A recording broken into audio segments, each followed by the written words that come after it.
So now we're going to run through the corrections for the table drop assisted technique. And so we'll start out with the cervical syndrome. That's always where we start out. I'm going to go ahead and do my leg check. And I noticed in my leg check that Dominic, go ahead and turn your head to the right. And put it back to neutral. Look down. Now turn to the left. And look straight down. So I noticed that when he turns his head to the right, that has an impact over his leg length. So I'm going to ask Dominic to go ahead and turn your head to the right. Now, to meet our parts qualification for a justifiable lesion or a medically necessary lesion, we also need, in addition to that decreased range of motion, some other finding. We're going to palpate on the cervical spine. You're probably going to find in the upper to mid-cervical region some tenderness or edematous nodules or hypertonicity that would go along with the listing that you found. We're going to use a prone cervical technique in the Thompson protocol. Now, you will find that you can adjust this using any technique based on that rotational restriction at the segment where you've identified findings. But instead, in this case with Thompson, what we would do is set the drop piece. I don't have one here today, but we're going to set the drop piece. We're going to tighten it to a point where the weight of the head causes the headpiece to drop, and then we're going to turn 3 half turns to tighten that piece ready for the adjustment. Then we're going to take an index right at the MCP, articular pillar contact, at the segment with the restriction. We're going to use a thenar contact on the occiput to create a traction. That traction shouldn't drop the table. It's just to open those articular surfaces, so it's going to be gentle. And then from there, you're going to adjust P to A, I to S, or S to I, depending upon which portion of the cervical spine that you're in. Once we've cleared that, we're going to have him look straight down. We'll recheck to make sure that that cleared the cervical syndrome, and then we're going to move on to the pelvic correction. So for the pelvic correction, we find a short left that has gone long in this particular case. Because that short left has gone long, we reference that as a PI ilium, or a posterior inferior innominate. We're going to set the drop piece, and again, set the tension so that his weight will drop the table and then add 3 half turns. In this correction, our contact is going to be on the PSIS, right on the medial inferior side with the thenar. Now we have 3 options for stabilization. I tend to use an ASIS contact, so you're just going to hold on the ASIS. We're not pulling back or torquing on it, we're just holding it in place. You can also use an index contact or a heel of the hand contact on the ischial tuberosity for this correction.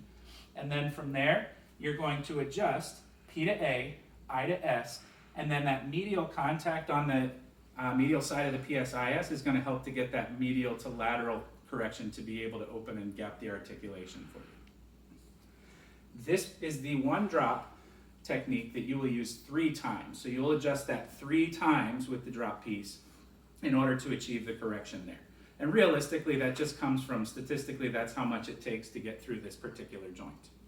Now, if during our leg check we had noticed a negative Deerfield, and the negative Deerfield is going to be a case where you had the short leg that stayed short. In that particular case, we're going to ask Dominic to turn over onto his back. Now in this case, we're going to imagine it was a right negative Deerfield, because that way I don't have to block the camera. You are going to flex the knee up on that affected side.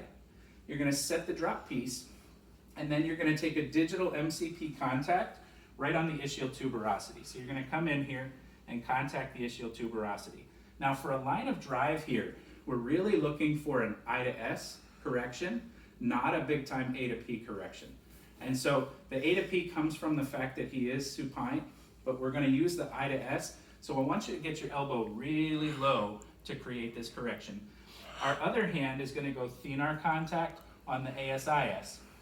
And then from there, your adjustment is going to be straight I to S with just enough A to P to be able to make the table drop. Like so. The second part to that negative Deerfield, we straighten the affected leg. We're going to bend the knee up on the unaffected leg. Now in this case, your contact is going to be thenar on the inguinal ligament. And so you're going to go about halfway between the ASIS and the greater trochanter to feel for that.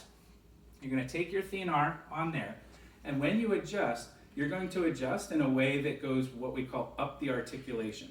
All right, so basically what's going to happen is the heel of your hand is going to twist in a direction that goes up and out from the joint that you're working with.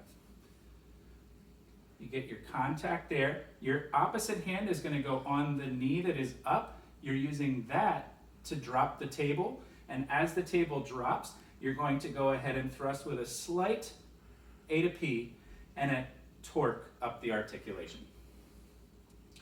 From there, I'm going to have Dominic turn back to face down, and we're going to go ahead and move into the sacral leg check and the sacral corrections. Now for this one, remember we would stabilize the sacrum and have him lift the legs. The leg that doesn't lift as high is going to be the restriction that we're correcting. So that's the restricted SI joint. But Thompson, based upon his technique, is going to use the contact as the reference point, and in this case the contact is going to be the sacral apex. So the leg that goes higher is the side that you're going to have your correction contact on. The SI joint is your stabilization on the opposite side. So in his case, we say that he had a decreased extension on the left side. That means we have a restriction on the left side.